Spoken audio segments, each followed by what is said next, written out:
When John entered the house, he heard familiar but unexpected sounds. He didn't care why he came home early. He was just home. He opened the door. "John, it's not—" "Leave it." John stepped forward, causing Pumper to recoil. John grabbed him by the thinning hair and yanked him back. "I want to destroy you," John said quietly, looking him in the eye. "Lift your chin. You can't strike me. I'll sue you." "Screw you! Lift your chin!" John's tone was calm and even, hiding the anger beneath. "I swear to God, I'll sue you." "Do you know who I am? Do you think I care?" Pumper lifted his chin, grimacing, thinking he could take it. John grinned and pounded his fist several times. "Oh my God, John, what did you do?" "Brett, I have a lot of questions for you, but not now. I need to leave before I do to you what I did to him. Just remember, screw you." His voice was soft and threatening. John didn't yell when angry. He spoke softly, making people strain to hear him. "John, do you even know who he is?" Her eyes widened, hands covering her mouth. "I'll tell you what I told him. Do you think I care? How could you do that in our bed? Screw you." John walked down the hallway, ignoring Maggie's pleas to stop and talk. "Leave me alone." He left the house, got in his truck, and drove to the liquor store for bourbon. He parked at Walmart, drinking straight from the bottle, watching traffic. When the phone rang, he glanced at the screen and ignored it. Maggie kept calling and texting. Finally, he answered, "Hello? John, where are you? Come home so we can talk. We need to get past this." "It's over." "You mean Brett?" "No, he woke up mad, threatened you, and left." "That's good to hear. Did you enjoy him again?" "No. Never mind, I don't care." "John, how could you ask me that?" "I can't imagine asking that to the strumpet I married. Don't call again." "John, where are you?" He hung up and returned to his bourbon.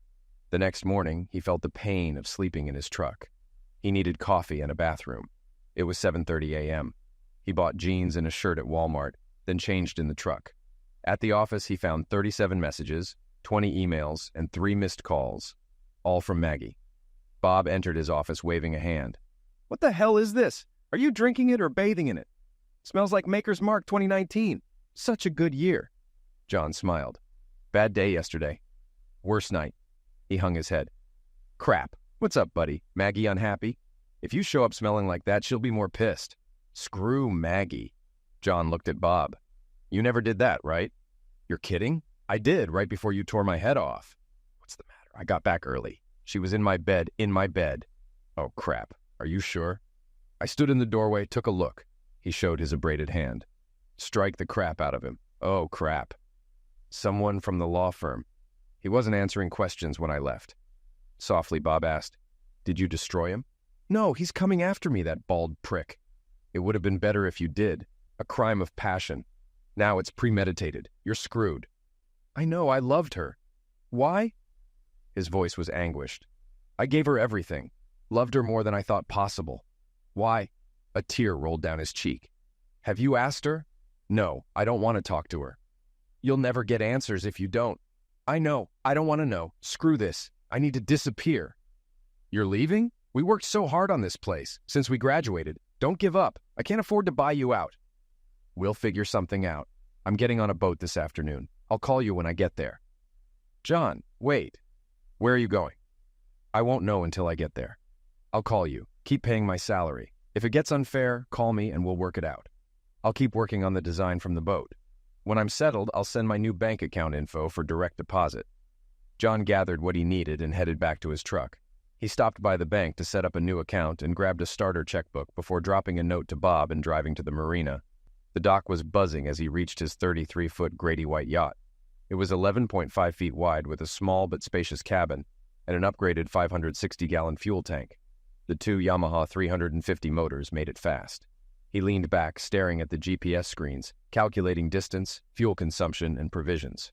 His route included stops in Virginia Beach, Charleston, Jacksonville, Cape Canaveral, Fort Lauderdale, and Nassau. At a couple of 100 miles a day, he expected to reach Nassau in a week or two, depending on the weather.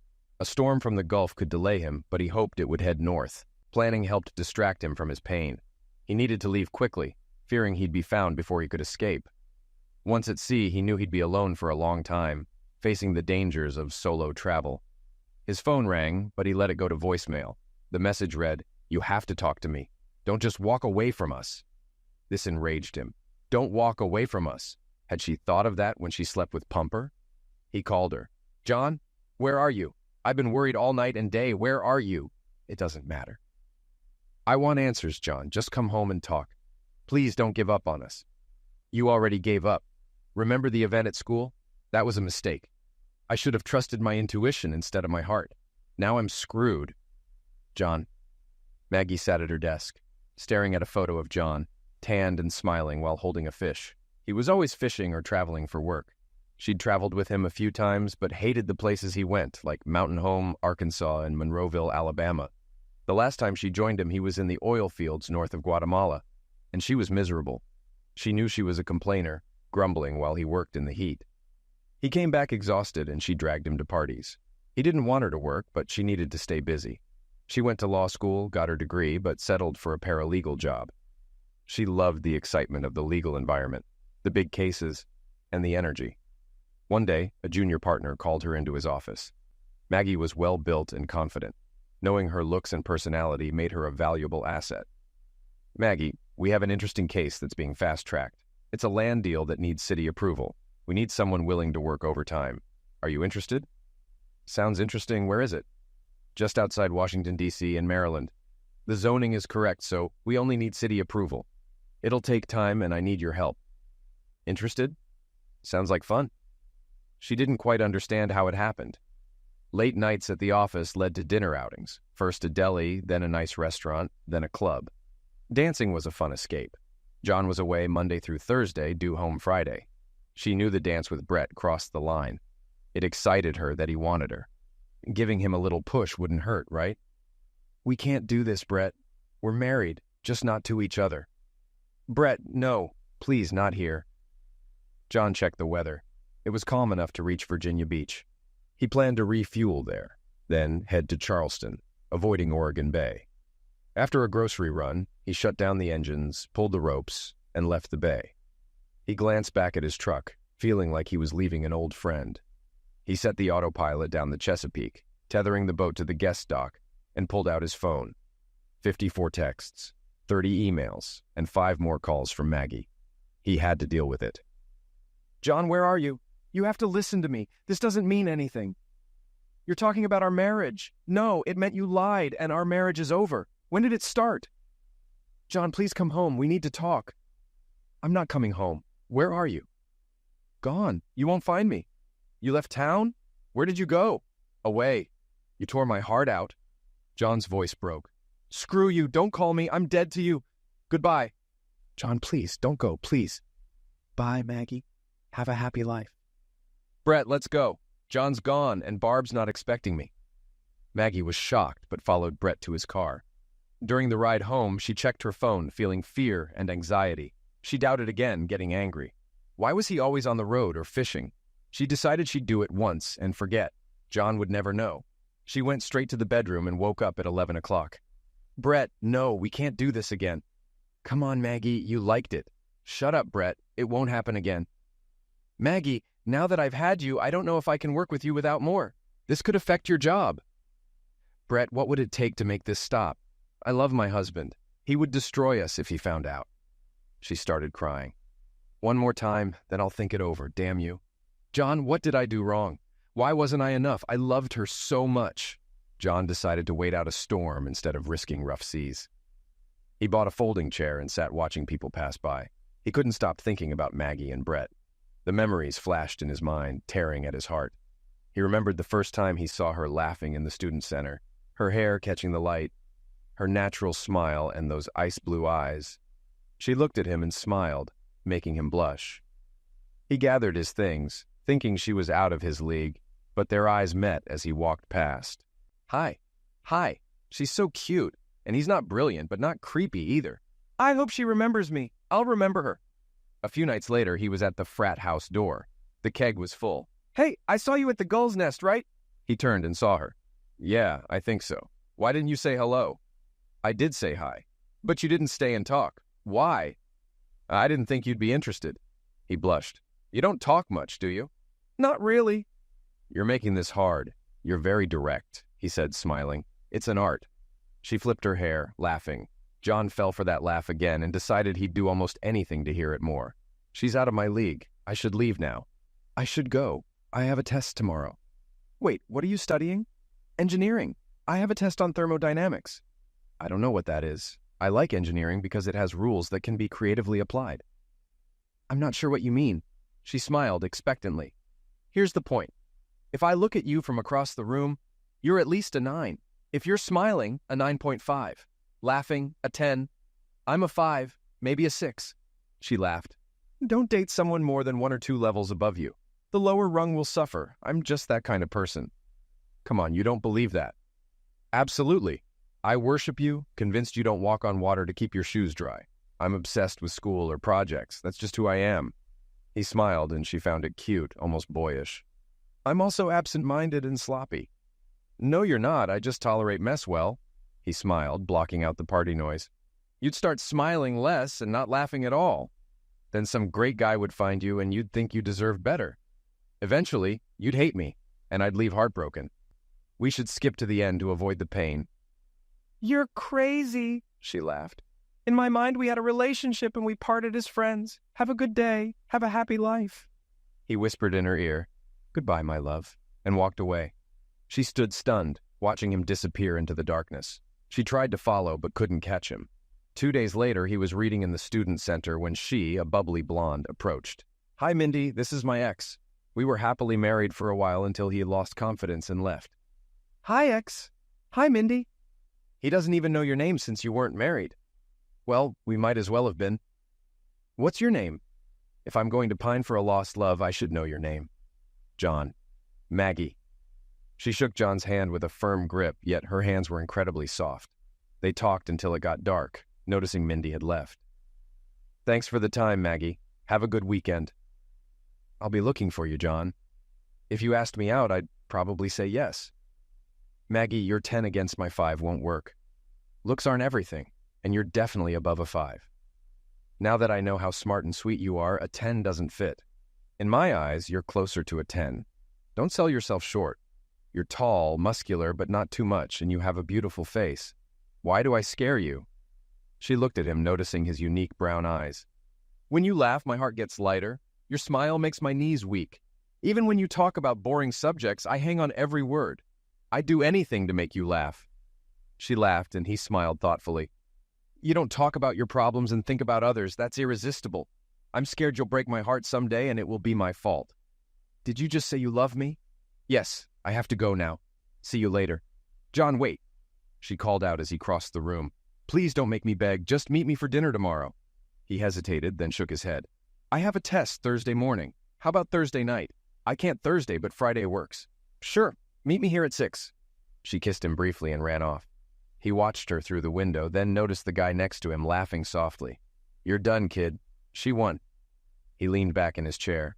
The rain wouldn't stop.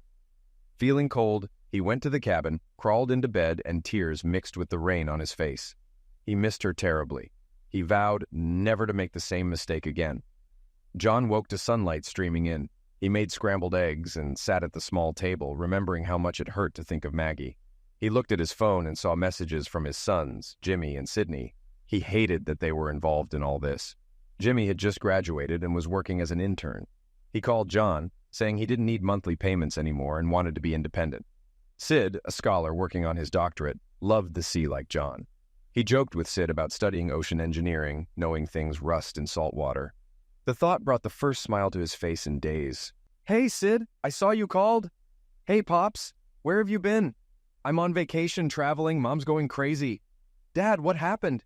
You don't need to know, buddy. Just know I need to get away for a while. Mom wants to know where you are. If I tell you, you'll tell her. Please stay out of it. Dad, what did you do? Nothing. Just know I'm out of town and will be in touch soon. If you need anything, call me. Leave a message if I don't answer. Are you on a ship? Did you sail north or south? Yes, I sailed. North or south? I have to go. I'll call you. Love you, Sid. Love you too, Dad. Jimmy's call was predictable. Dad, where are you? What have you done? Mom is hysterical. She's been calling me every hour. What have you done? I haven't done anything. Go home. You're acting like a child. Jim, don't take sides until you know the whole story. I'm going away for a while. I'll call you sometimes. If you can't tell me what you did, stay out of it. Jimmy's tone brought John out of his thoughts, anger surfacing. I'll say it again, Jimmy. Don't take sides until you understand. Then decide. Mom thinks you have a girlfriend. I'm traveling for work. She can have the clothes, the house, the car. No girlfriend, never. Don't do this, Jimmy. Don't call me Jimmy. My name is Jim. You're acting like Jimmy. Let's not do this again soon. I gotta run. Damn. John always had a good relationship with both boys, but Jim was a mama's boy and an athlete.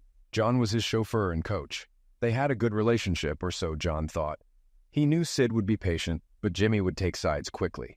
A weather check between Virginia Beach and Wilmington, North Carolina, showed good sailing conditions. He had 3 days of calm seas before the next system. In 3 days, he should reach St. Augustine, then rest before heading to Palm Beach. It was going to be a long journey. He set fishing lines, followed the channel across the bay, and hit the open sea. South. Definitely south. On the open sea with autopilot on, memories spun in his head. She says you're the best thing in her life. Sitting on a low wall, Becky called, needing to talk. Becky, we had dinner twice, a movie, a picnic, and a barbecue. We kissed a couple of times, that's it. He met Becky at a barbecue, another perky blonde, Maggie's sorority sister. Maggie had given her his number. I know, but she says it was the best night of her life. She's good for you. Just make a move. Are you kidding? Are we in high school? She wants more than occasional Saturdays.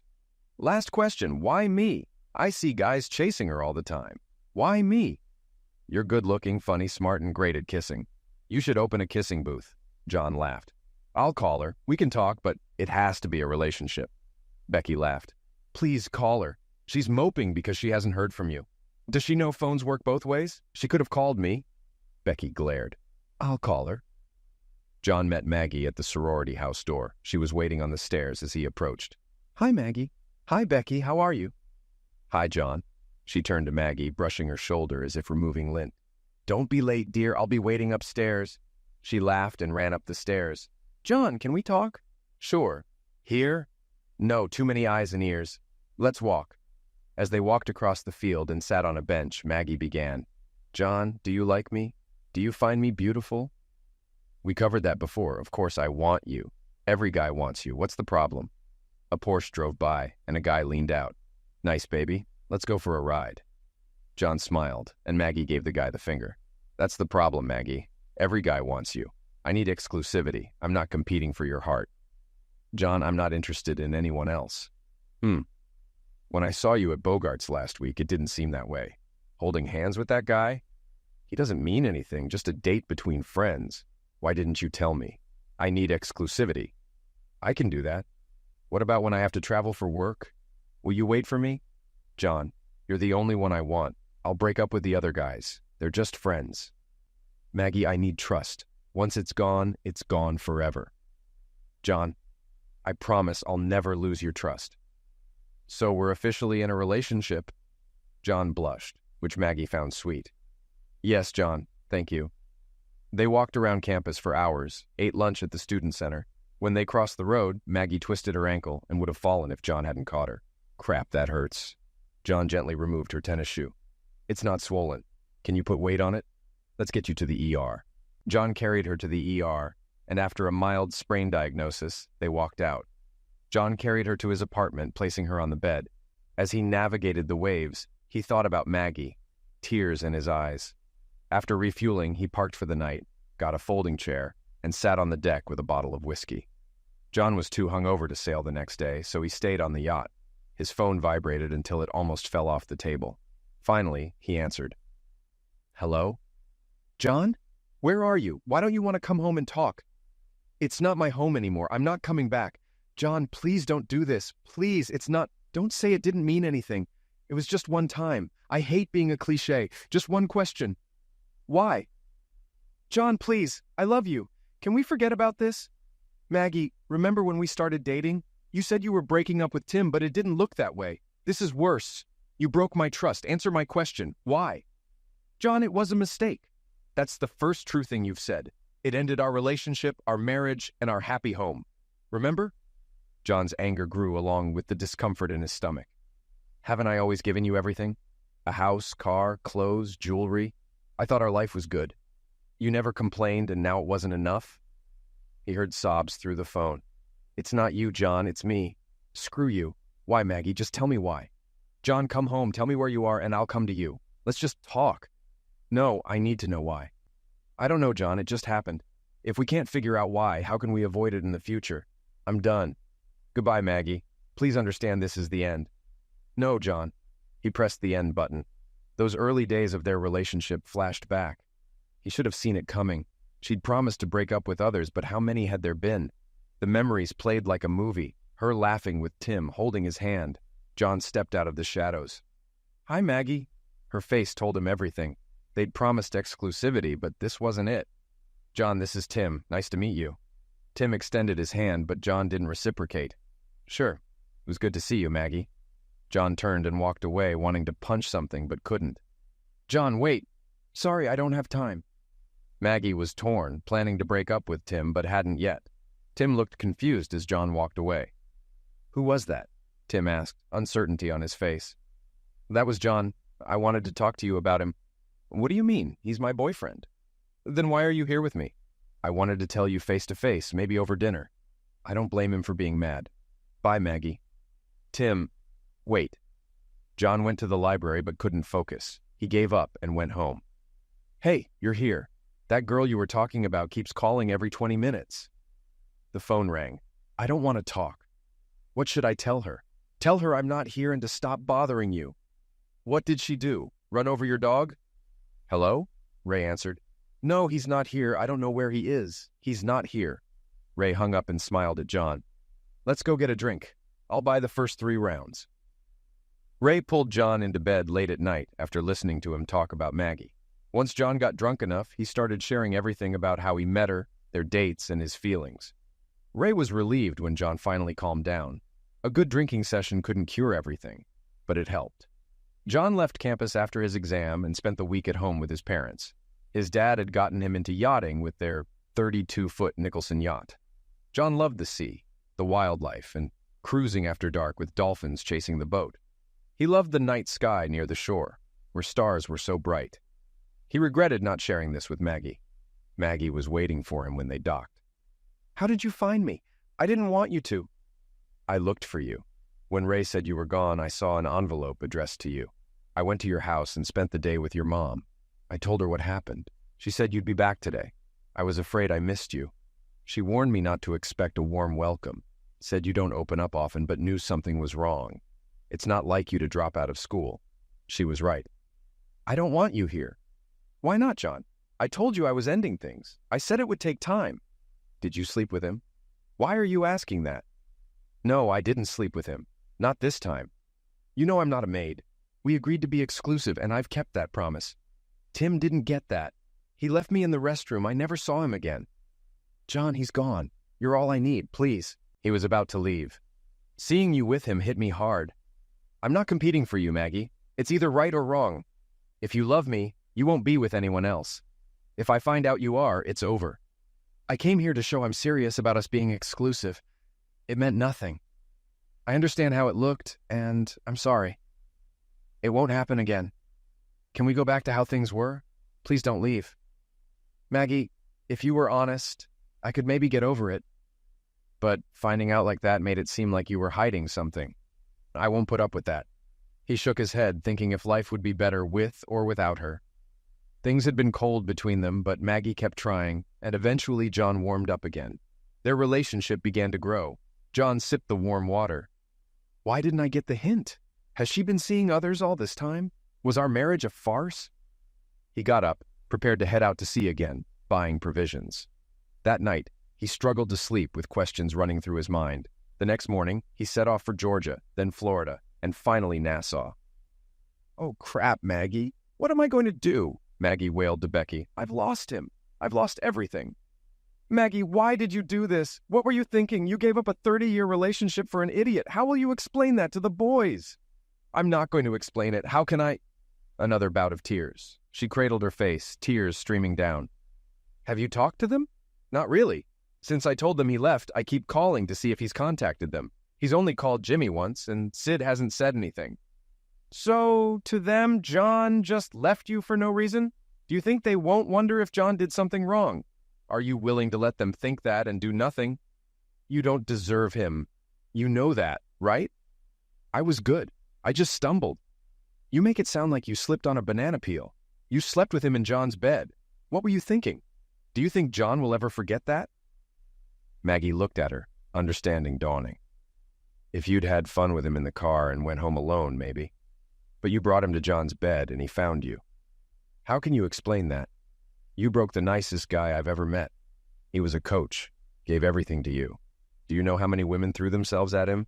He was always polite but firm. No meant no. And you threw that away. I have to do something, Becky. I have to show him I love him.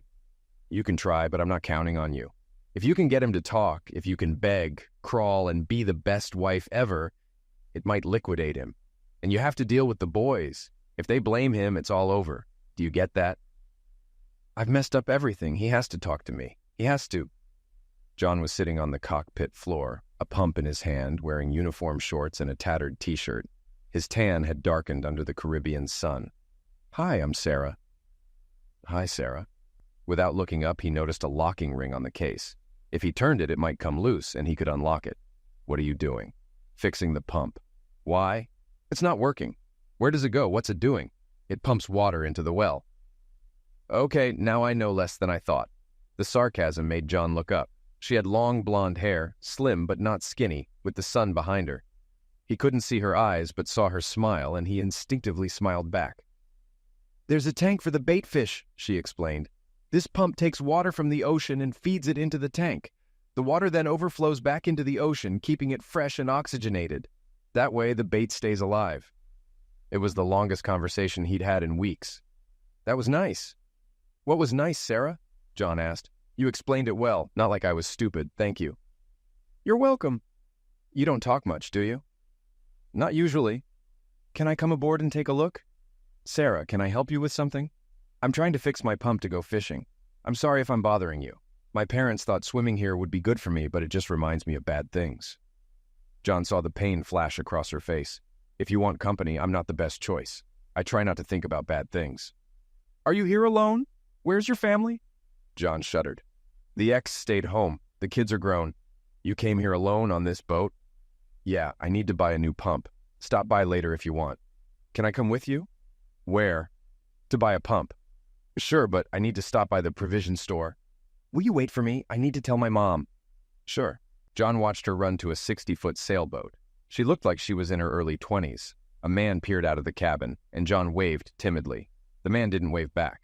When she returned, John noticed she was actually in her early 30s, with small crow's feet and creases at the corners of her mouth. Do your parents mind if you come with me? They're just overprotective. I didn't have the best time before we came here. I'm sorry.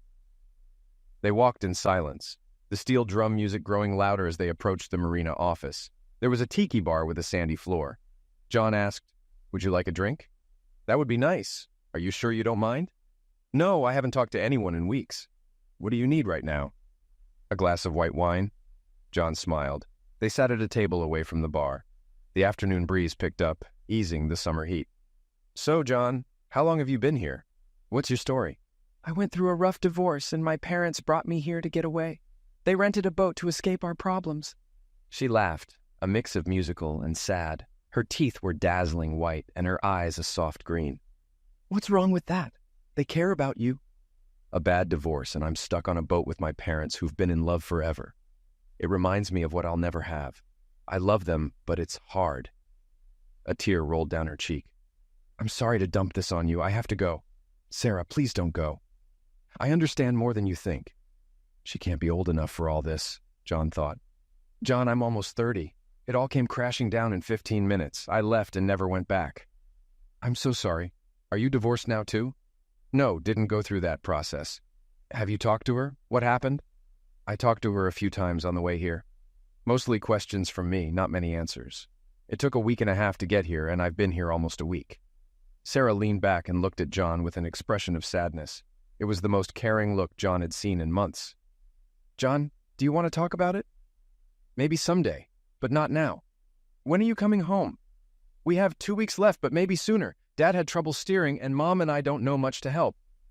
Your dad must be really frustrated. John checked his phone. 23 unread messages. He opened the marine weather app.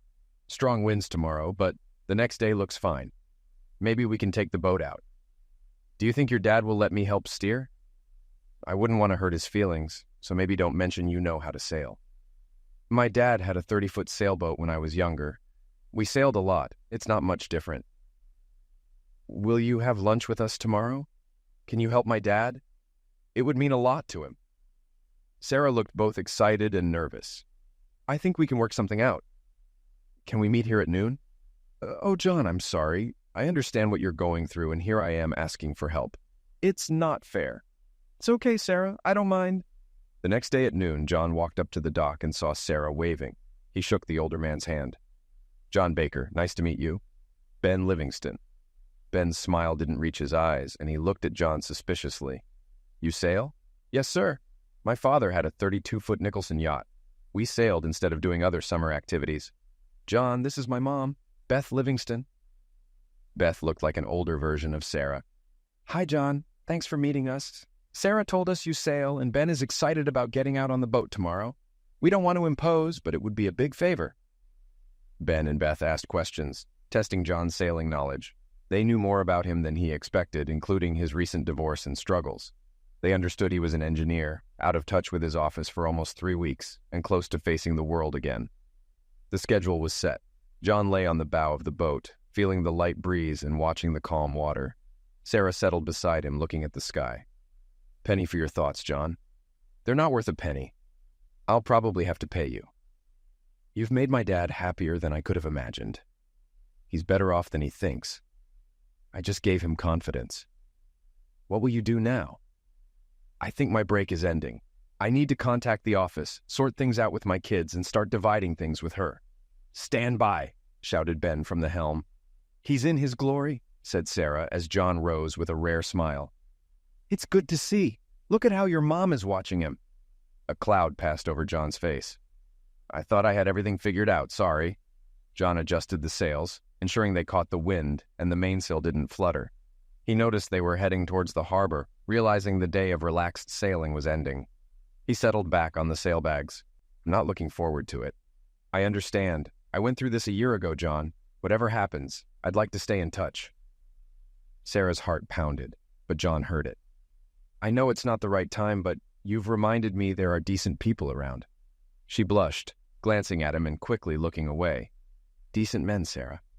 If only we'd met at another time. Later, after lowering the sails, John docked the yacht and secured the ropes. He turned off the diesel engine. That was fun, Ben. Thanks for a great day. It brought back good memories. Thank you, son. Would you mind another day this week? Ben smiled hopefully, his silver hair ruffling in the wind. He looked genuinely happy. I'd love to, but I'll need to adjust my schedule. Can I call you back? Sure, just let us know. I know Sarah will love it. I'll love it too, sir. Are you all set, or do you need help washing the boat? I think the women are already on it, but thanks. Ben smiled and gestured for Sarah and Beth to wash the deck. I'll be off then. Have a nice evening. John slid off the side onto the dock, smiling. I'm going. I feel like a British captain in Wubby 2. He laughed at himself as he walked back to Down Deep. Crawling onto the boat reminded him of his loneliness, making him feel even more alone than before. Maybe he was starting to feel again. Anger surged in him, and he picked up his phone and turned it on for the first time in a while. Ignoring voicemails and texts, he dialed Bob's number. Holy crap, you're alive. John, where are you? I'm in Nassau. No crap? How are you, buddy? You okay? I'm still pretty pissed off, Bob. I know. I have a job to do while I'm here licking my wounds. Yeah. John, we've got a problem with Alexander's account. Their valve and elbow keep failing. Can you design a fix? Can we move the valve or eliminate the elbow? Do you have time to figure it out? Email me the plans and I'll take a look. I'll send you something by the end of tomorrow. If you do that, I won't feel so bad about your direct deposit tomorrow. Hold my direct deposit for a day or two. I need to divide things up, square up my investments. She calls every day asking if I've heard from you. Can I tell her we've been talking? As long as you don't say where I am, you can tell her we talked. Tell her I won't speak to her until she tells me the reason. I've told her that, but it wouldn't hurt for her to hear it again. How do I get in touch with you? I've called your cell many times, but I keep getting voicemail. I haven't turned it on. I'll call you every day at 3 o'clock unless I'm fishing. If I'm out, I'll call you when I get back. John and Bob talked for over an hour about various projects, equipment startup, maintenance, and personnel issues. The normal conversation struck John after he hung up. "Dad, where are you? This isn't funny. Mom is furious, calling me every day. Jim calls too." "What happened?" asked Sid. "Sid, I don't want to go into details. It was bad, and I don't see us recovering. Mom said the cops are looking for you." "What did you do?" "I slapped someone. Hard a few times, but not hard enough." "That doesn't sound good. Dad, when are you coming home?" "I'm not sure. I'll visit briefly. I need to get things in order first." "Where is that, Dad?" "Not in the village. I'll tell you once things are settled with your mom and you can visit." "Jimmy's furious. He said your last conversation didn't go well. He wants to know what you did to Mom. She won't tell us. Just cries a lot." "He'll get over it, and so will she." "Come on, Dad. Just tell me what's going on. Please. Just know that I'm fine and I'll be back soon. I'll let you know when I get there. Maybe we can have dinner." "Kristen will be happy to see you too, Dad. Tell her I said hi, and I'll call her in a week or two." John ended the call, pulled out a chair, and uncorked a new bottle of whiskey. John woke up to Sarah tugging on his arm. "Come on, John. You need to go to bed. You shouldn't be here. Not right now. I'm not a good person." "Bullcrap. Get up, go to bed, and we'll talk in the morning. You know you're beautiful, right? In your condition, everyone is beautiful." "Not everyone." Sarah smiled as John stumbled down the steps to the cabin. She laid him on the bed, pulled the covers over him, and kissed his forehead as he began to snore. "We'll talk in the morning, John." She watched him for a few minutes before quietly leaving the boat. John woke up trying to count his recent hangovers. For some reason, it seemed important. "John, get up. I've got eggs and bacon for you." John stumbled to the stairs, and Sarah laughed. "You did better last night." "Yeah, about last night. Was I an idiot? If so, I'm sorry. You told me I was beautiful and that you loved me. If you meant it, fine. If it was bullcrap, then yeah, you're an idiot." "Oh, crap. I'm sorry. I mean, yeah, you're beautiful, but John, I'm kidding. Relax, but I'm going to make you talk to me this morning. Can you dim the sun? It's awfully bright."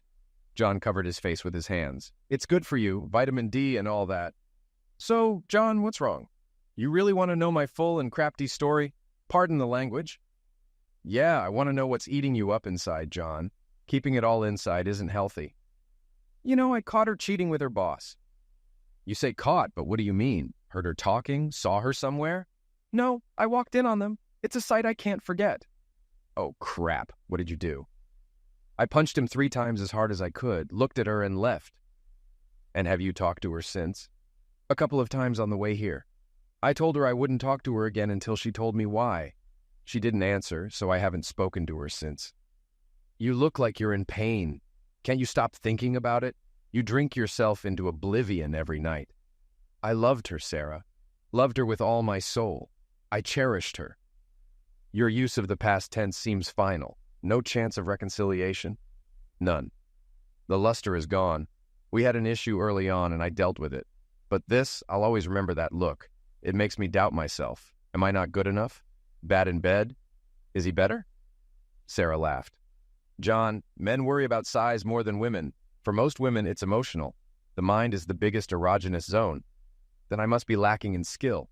He was a little bald prick. I know I'm not handsome, but he wasn't much better. Don't underestimate yourself, John." She told me that once. Didn't help much. I should have known it would happen. "Knew what? How did you know?" "I had a rule in college. Never date someone more than 2 levels above you. The one below always suffers. Here, I was the bottom feeder." "John, if she's that high above you, she must be stunning. But don't forget, she's a cheater." "Are you sure it's over?" "Absolutely. I couldn't be more sure." "I don't know what to say. I can't say anything." "John, you don't want to hear that everything will heal, that there are more fish in the sea or any other cliche. It hurts, and only time can heal it." "I'm sorry." "Thanks, Sarah." A tear rolled down his cheek, and Sarah felt the urge to comfort him. "John, when you get back on your feet, would you find me? I wouldn't mind being your friend. I know now isn't the time, but later." "Sarah, I have to go back to my rule. You're out of my league. Besides, I'm going home next week and you'll be gone." "It's okay, John. I'll see you again. I'm just asking for friendship." "I'd like to think we'll see each other again, Sarah. I'd like that very much." On the flight from Miami to BWI, John was deep in thought. As the plane lifted off, he saw down deep in Sarah's boat, feeling sudden melancholy. Memories of sailing with a loving family flashed through his mind, replaced by anger towards Maggie. When he stepped off the plane, Maggie was waiting. She looked thinner, with bags under her eyes, but still beautiful. "What are you doing here?" "Bob told me when you were coming. Please don't be mad at him. John, I'm so sorry. Please let me explain." "I'm not interested until you explain why. Can you answer that?" "I can try, please." "Yes or no, Maggie?" I don't know, John. I ask myself why and how I could do this. John, please, I love you. Only you. Please." She began to cry, tears streaming down her cheeks. "Too many words, Maggie. I've been traveling all day. I'm tired. I just want to check into a hotel. I'll call you before I leave, but you have to understand. Please, John, forgive me. Please. Can't we forget this? Come home."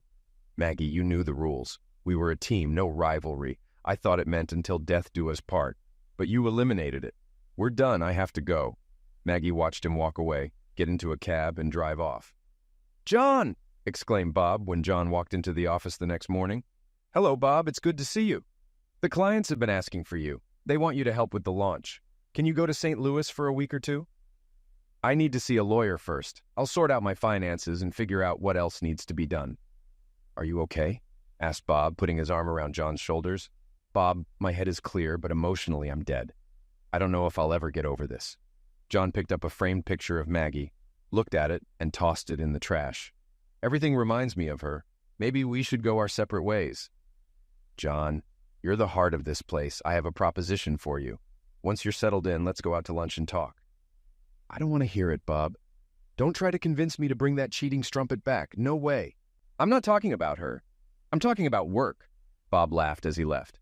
"When I get divorced, I need to make sure she doesn't get a piece of the business. I have a meeting with a lawyer tomorrow. Can you handle it?" "Yes. I think I'll turn myself in at the police station. You'll fire me for misconduct, and I'll be a consultant after the divorce. Then she can only touch my consulting fees. I have to see a lawyer first." "Do you think he'll press charges?" "I hope so. We can negotiate. I'll sue for alienation of affection, moral issues, and more to convince him to drop the charges. We'll figure out the details later." "I hate this, John. We built this place together." "It's okay. Things will get back to normal. Well, a new normal. I've got to run." "John, how's it going?" Tim smiled, extending his hand. "I've been better, Tim. I need help with personal, family, criminal, and business law." "What's going on?" "A month ago, I caught Maggie with her boss." "Oh, crap. Where?" "In my bed." "Oh, crap. What did you do?" "Knocked him out and left. Went to Nassau for a month. Just got back yesterday." "Does she know you're back?" "Yeah, she met me at the airport. I want a divorce. Can you prepare the papers or tell me who can? I also need to deal with the police. I believe I'm wanted for assault." "Let me make a few calls. Can you wait outside? I think we can use this to negotiate." "You should be fired for misconduct so she can't claim your share." "I didn't take pictures, so it's my word against theirs. Not sure if infidelity charges will stick." "Okay, let's get Mary and George involved." "I don't know how I'll afford it, though. What's your fee, John?" "Don't worry about it now. We'll sort it out. It's all uncertainty." Charges hadn't been filed, but being arraigned was humiliating. John appeared before the judge via video link with George next to him.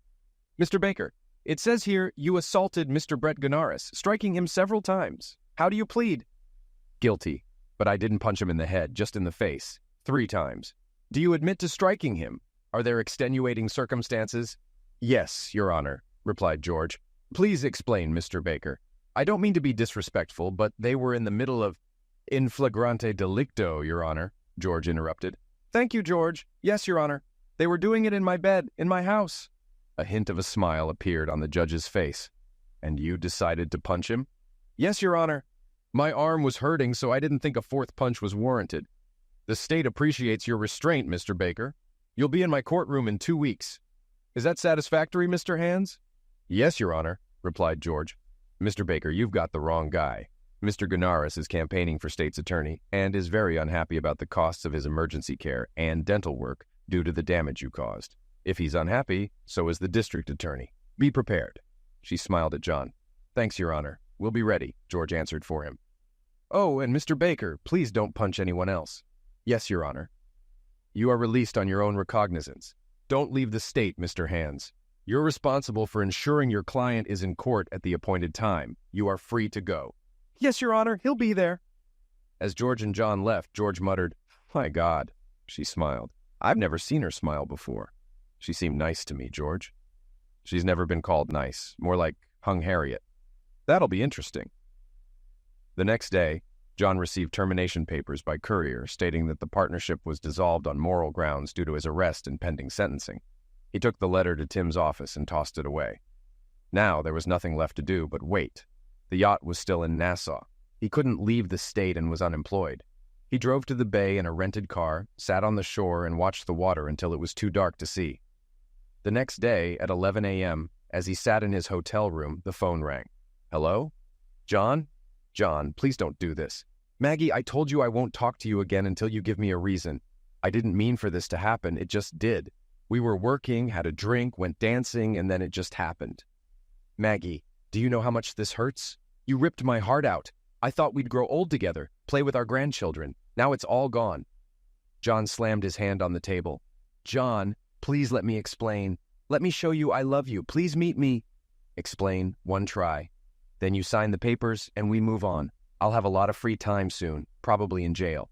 Oh my God. John, how did you get fired? You were partners. Moral clause. If either of us is accused of a crime, the company goes to the other. I have a court date next week. I won't let him do it, John. I won't. You don't have a choice. Are you still working with him? Please meet me. Let me show you I love you. Her evasiveness didn't go unnoticed. It's too late. I just want to settle my affairs and leave. Please, just lunch? We can talk in a public place. Okay, tomorrow at Deluige in Little Italy, noon. Okay, John, thank you. I love you. Don't say that. And don't call me that ever again. You've lost that right. Okay, John. I'm sorry.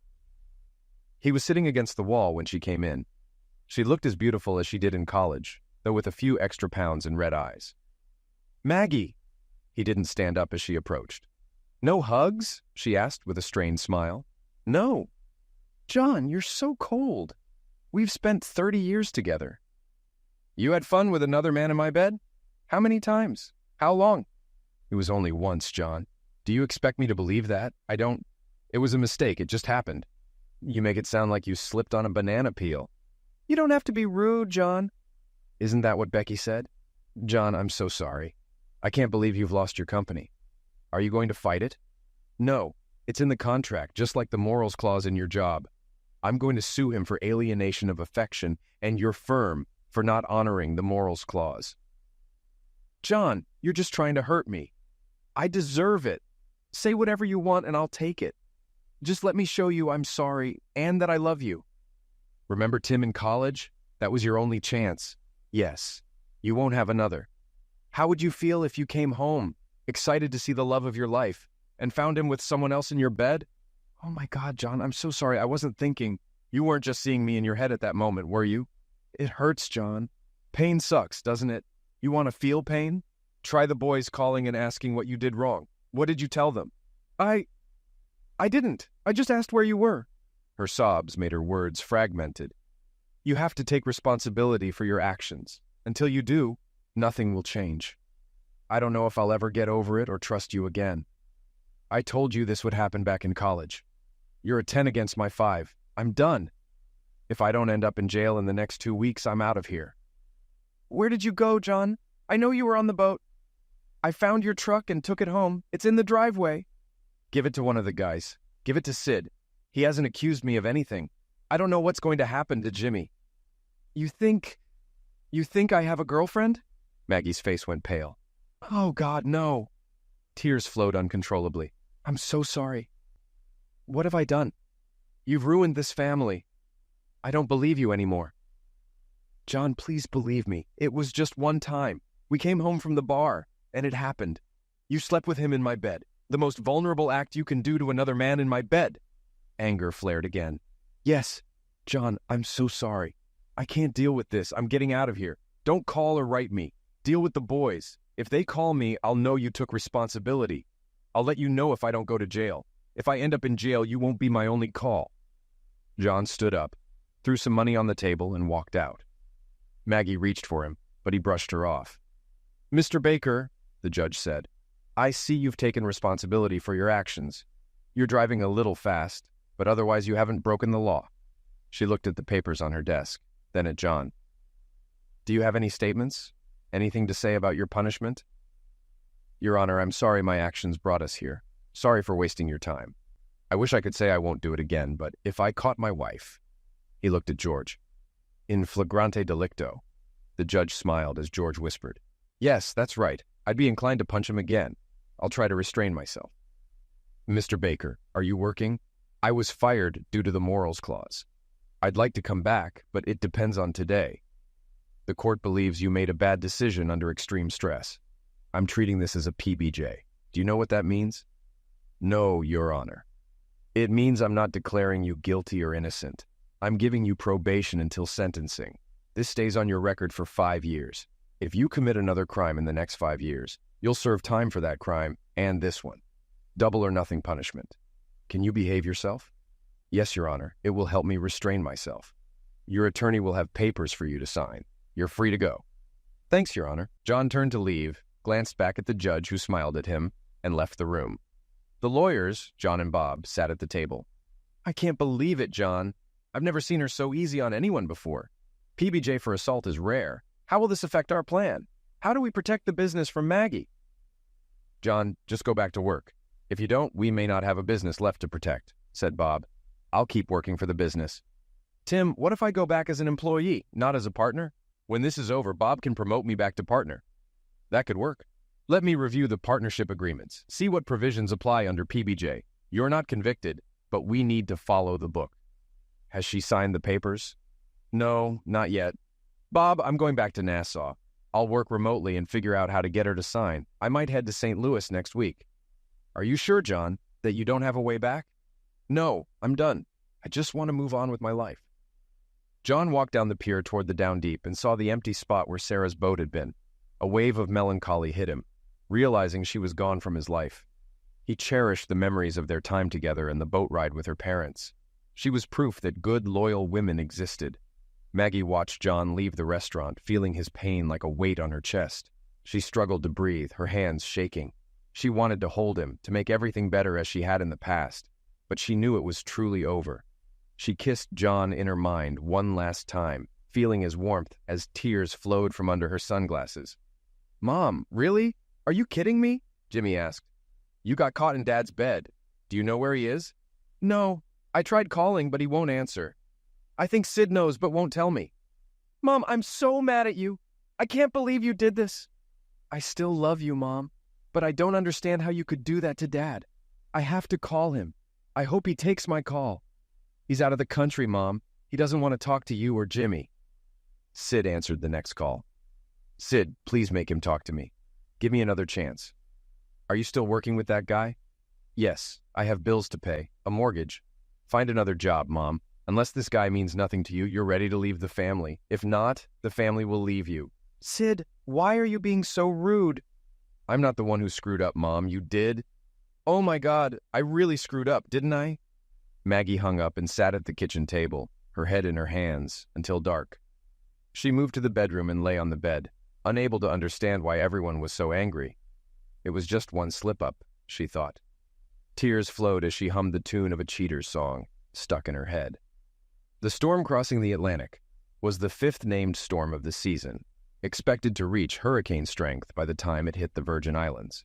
It would impact Puerto Rico, the Dominican Republic, and possibly the Carolinas later in the week. Residents in the path were advised to prepare for winds up to 140 miles per hour and storm surges of 4 to 7 feet. John had 2 days to prepare for the storm. He planned to tie up the Down Deep and noticed many boats had already left for storage in the U.S. He began tying down the remaining boats, ensuring the ropes were secure but loose enough to withstand the storm. Marina workers joined him. "Hey, what's up?" one asked. "Trying to secure the boats before the storm. I need more and longer ropes, and a dinghy would help." "Why a dinghy?" "I want to stretch the rope across to keep the boats off the dock and run a fishing line to stabilize them." "I'll get more rope. What's your name?" "John. Yours?" "Jose. I think that's Spanish for John, right?" He smiled, and John smiled back. "Yeah, I think you're right." They shook hands, and Jose brought 5 more men with him and a wheelbarrow full of ropes.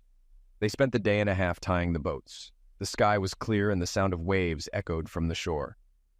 "John, where will you stay during the storm?" Jose asked. "I'm hoping for a room at a nearby resort." You'll stay with me and my family. It's safe. We've been through many hurricanes without injury. It's not big or fancy, but it's fine. Thank you, Jose, but I don't want to inconvenience your family. Jose smiled his crooked smile. You won't bother us. You'll stay with us. He nodded, and it was settled. Let's get the house ready. John entered Jose's house, a simple cinder block structure with a tin roof. They had driven uphill, which John found comforting. The inside was dark but tidy. The main room was separated by a bead curtain. John heard an angry woman's voice from behind the curtain. Jose rolled his eyes and walked through, leaving John standing there. After a loud conversation that eventually quieted, Jose returned with a beautiful Hispanic woman in her 30s. She had long dark hair and a curvy figure.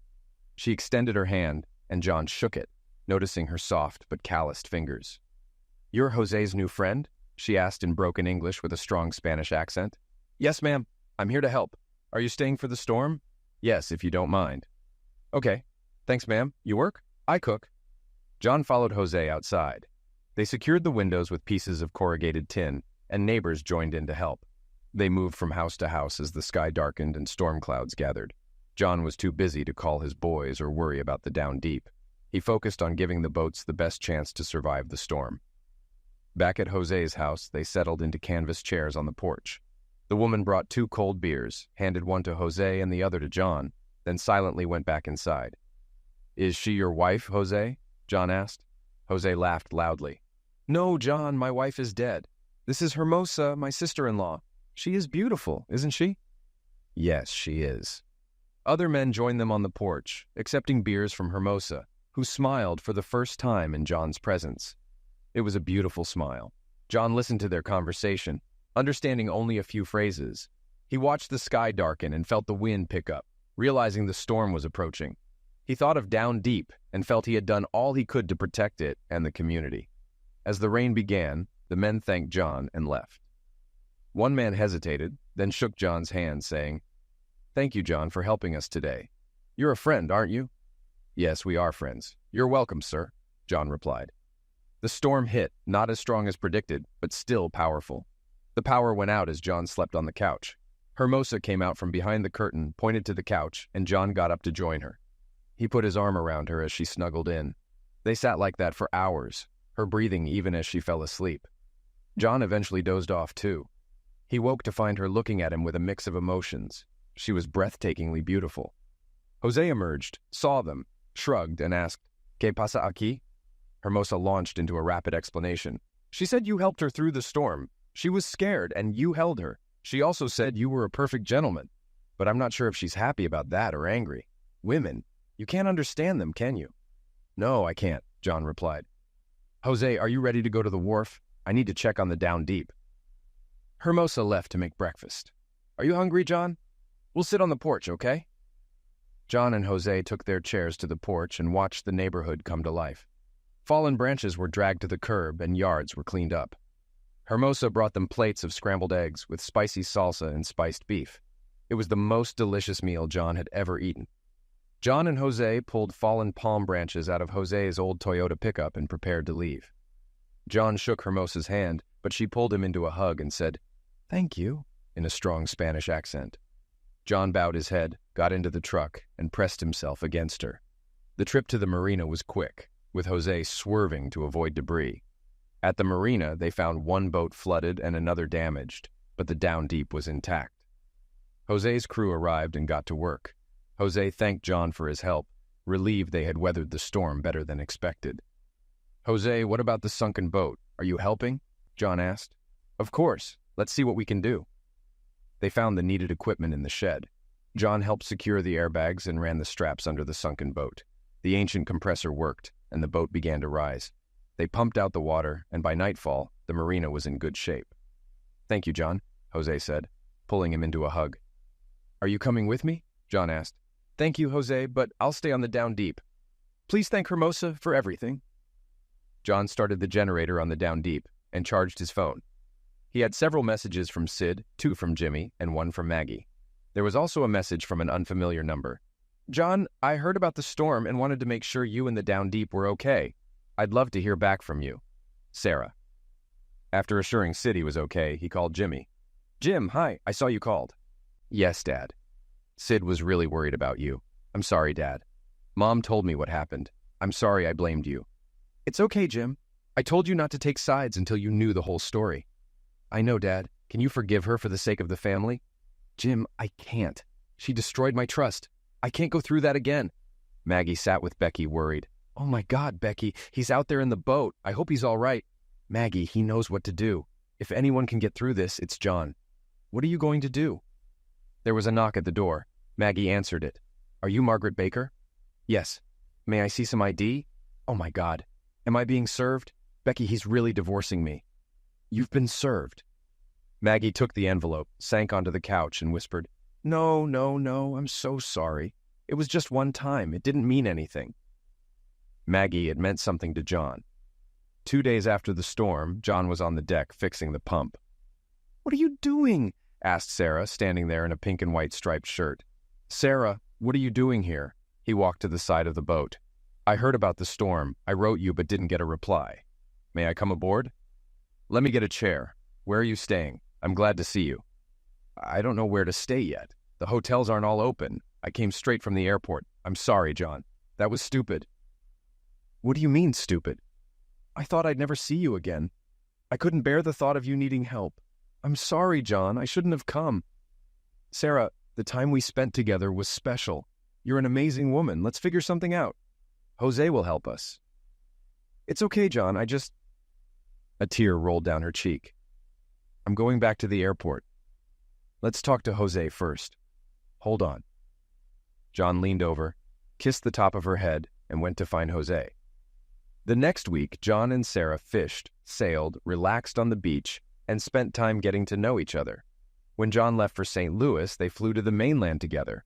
Over the following months, they talked on the phone often. John rented a house on the island and set up an office. He arranged with Bob to return to the office for a few days each month, travel directly to clients from Nassau, and do his design work online. Bob promoted John to shareholder, and they opened an office with 5 engineers and support staff, working on island projects.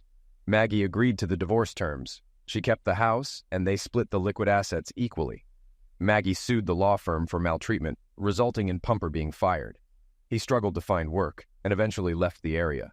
His claim against John was dismissed, and John received a settlement from the firm, which he set aside for future grandchildren.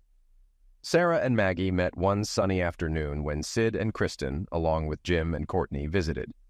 John sat on the porch of his rented bungalow, rocking his first grandchild in a sturdy chair. Maggie watched from the foot of the porch stairs. John, I thought we were going to do this together. I'm so sorry. It really didn't mean anything to me. Maggie, it meant a lot to me. It showed that what we shared didn't matter to you. It destroyed my trust and broke my heart. I had to move on or die. Hey, baby, Sarah said, coming out with a tray of iced tea and a soft drink for the baby. She looked at Maggie, then at John, and back at Maggie. Hi, you're so beautiful, just like John said. I'm Sarah. Maggie's shoulders slumped and a tear rolled down her cheek. I hope we can be friends, Sarah said, extending her hand. Hi, Sarah, I hope so too. Take good care of him. He deserves it. You're a very lucky woman.